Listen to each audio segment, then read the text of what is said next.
Hi, I'm Matt Sargent with ABC Acres.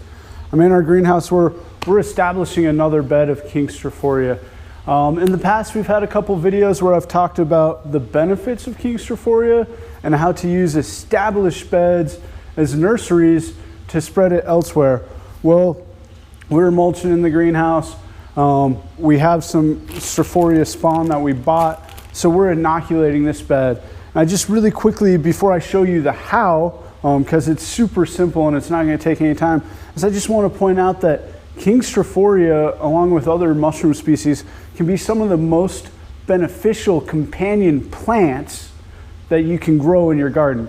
Technically, they're fungi, they're not plants, but King Straphoria especially, super easy to grow. It requires no advanced technology, no sterilization of your wood chips. It just either needs soft or hardwood wood chips as a mulch, or even straw. But it also, it eats, the mycelium consumes all sorts of bad bacteria and potential pathogens that could contaminate your plants, turns them into soil and mushrooms, which are actually quite delicious when sauteed, maybe a little bit of garlic, and they can grow huge. One of the limiting factors of their growth is how big the substrate is. So if you have kind of really big woody debris, you're going to get bigger mushrooms than if you have really small, fine wood chips. That's just an interesting side note. But it's known as garden giant King Straphoria. Straphoria rugosa annulata is the Latin name. But as far as getting a bed established, if you don't already have any, you're going to need three things: a garden bed, wood chips or straw, and a bag of spawn. We got ours from Mushroom Mountain. I found that they have excellent customer service and good pricing, but there's a lot of different providers out there, and when you get it, it's going to come in a bag. It's going to look something like this.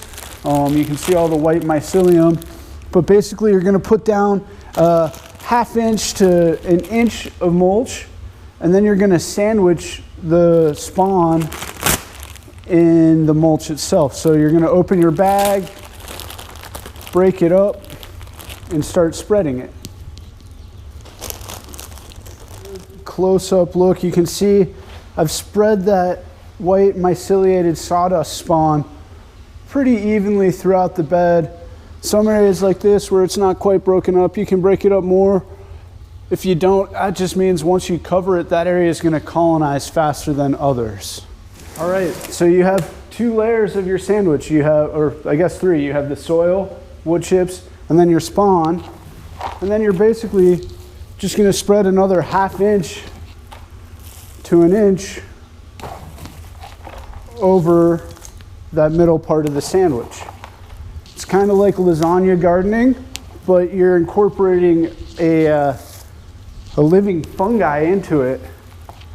And then what's really kind of cool and fun about this, especially if you're using a no-till system, which we highly advise, is the mycelial strings, as they interact with the soil and the other biology of the system interacts with it, it becomes a great habitat for earthworms. So it really encourages good tilth. And then when you want to plant into it, you, just like Ruth Stout style gardening, you pull aside a little bit of the mulch, dig your hole in the soil, transplant or direct seed.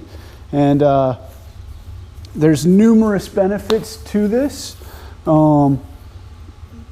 as I've mentioned, and it's probably the easiest companion plant that you can grow in the garden that's beneficial to almost every crop I know. So that's how you start and establish a Straphoria rugosa annulata bed. As always, thanks for joining us. If you have any questions or comments, we love to hear from you. And you know, shameless self-plug here. Don't be afraid to share our videos, let people know, because we love helping people be successful in their gardens. So until next time, happy growing.